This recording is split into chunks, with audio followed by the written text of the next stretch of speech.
90টা মাজার ভাঙছে না, হিসাব হবে, পয় পয় করে হিসাব হবে। ইটের মাজারগুলো হবে পাথর দিয়ে নির্মিত, আর গজব আসবে আসমান থেকে।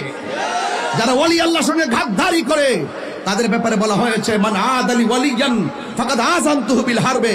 যারা ওলি আল্লাহর সঙ্গে বিয়াদবি করবে তাদের উপরে খোদাই গজব নামবে। এদেশে ইসলাম আনছে কারা? আরো বড় ইসলাম আনছে কারা? আল্লাহর ওলি ইসলাম এনেছে বলে এই দেশের মাটি ধন্য হয়েছে। এই দেশের মানুষের দিল অনেক ধর্মভীরু হয়েছে। এই দেশের মানুষগুলো সত্য জানতে শিখেছে। এই দেশের মানুষগুলো মদিনাওয়ালার পয়গাম ওলি আল্লাহদের মাধ্যমে যেভাবে আল্লাহর ওলিরা এনেছেন সেই দাওয়াতগুলো হৃদয়ে ধারণ করেছে।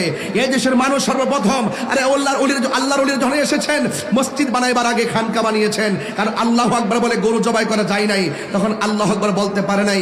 আল্লাহর ওলিরা হিকমতের মাধ্যমে অত্যন্ত ত্যাগ স্বীকার করে এই সুকৌশলে হিকমতে দ্বীনের দাওয়াত দিয়ে মানুষের হৃদয়কে আলোকিত করেছেন। এই জন্য জমিন ধন্য হয়েছে। যারা ওলি আল্লাহর পক্ষে ওলি আল্লাহকে মানবে এই জমিন হলো ওই ওলি আল্লাহ প্রেমিকদের। কথা বলে ঠিক না বেঠিক? আর যারা ওলি আল্লাহর মাজারে আগুন ধরায় দেয়, ওলি আল্লাহর মাজারকে ভাঙচুর করে, এরা দেশের কেউ না, এরা হলো দখলদার। কথা বলেন ঠিক না বেঠিক? এই জন্য আমাদের সকলকে সজাগ থাকতে হবে। কারণ আল্লাহর ওলিদের সঙ্গে যারা গাদ্দারি করে 14 দিন পর কবর থেকে লাশ তুলে যারা আগুন ধরিয়ে দেয়, এরা কখনো মুসলমান হতে পারে না। কথা বলেন ঠিক না বেঠিক?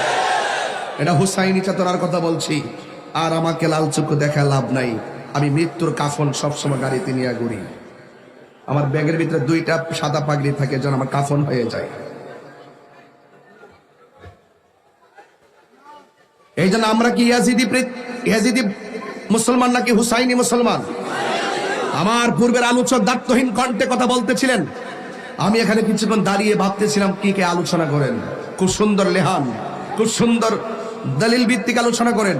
এবং মুনাজির আজম আমাদের মুনাজির হুজুর বসে আছেন, পিশাব হুজুর বসে আছেন। আর আমি একজন অনুজ মানুষ হিসাবে, আমি তাদের একজন শ্রোতা হিসাবে আমি যতটুকু কথা বলার চেষ্টা করব, আপনারা মনোযোগ দিয়ে শোনার চেষ্টা করবেন। বলুন, ইমানের দাম কম না বেশি? জীবন দিব কিন্তু ইমান দিব ইনশাল্লাহ। বলেন, নামাজের দরকার আছে না নাই? আমার যুবক ভাইয়েরা আওয়াজ করে বলে, ইজ্জতের মালিক কে? গভীর মনোযোগ।